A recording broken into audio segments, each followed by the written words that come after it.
Ajith sir கூட வேதாளம் வீரம் பண்ணேன், ஓப்பனிங் பண்ணேன் அவர் கூட. ஏன்னா நான் ஆல்ரெடி சொல்லி வச்சுருந்தேன் அவர் கோ டைரக்டர்கிட்ட, பூபாலன் கிட்ட சொல்லியிருந்தேன். எனக்கு அவர் கூட ஒரு சீனாவது ஏதாவது ஒரு பிளான் பண்ணி சொல்லுங்கள் அப்படின்னா. நான் அப்போ ஒரு நாள் திடீர்னு ஃபோன் பண்ணி ஃப்ளைட்டை போட்டாங்க. லாஸ்ட் நாள் பேக்கப் ஆகுது அங்கே ஒரே நாள். போனால் என்னென்னா அஜித் சாரோட சாப்பாடு போட்டு அடி வாங்குற மாதிரி ஒரு மேட்ரு ஒன்று இருக்குது. அது மட்டும்தான் இருக்குது அஜித் சாரோட. அவர் எனக்கு சாப்பாடே போடாமல் வச்சாலும் பரவாயில்ல, நான் வரேன் தலைவா அப்படின்ட்டு கிளம்பி நேராக போயிட்டு ஃபஸ்ட்டு சீனே அஜித் சார் கூட இந்த மேட்ரு பண்ணேன். எனக்கு ரொம்ப அவர் என்னை பார்த்தாரு. அவர் ஒரு சின்ன போர்ஷன் தான் பண்ணேன். அப்படி கட்டி பிடிச்சாரு. அப்படியே டிரான்ஸ்ஃபரம் ஏறின மாதிரியே இருந்தது எனக்கு. அப்படியே அந்தளவுக்கு அவர் ஒரு இயல்பான ஒரு மனிதர், பெரிய மனிதர்.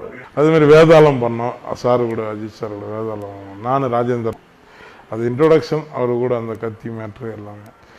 ஏன்னா எனக்கு என்னென்னா ஒரு சீன் பண்ணாலும் போதும்னு நினைக்கிறேன். விஜய்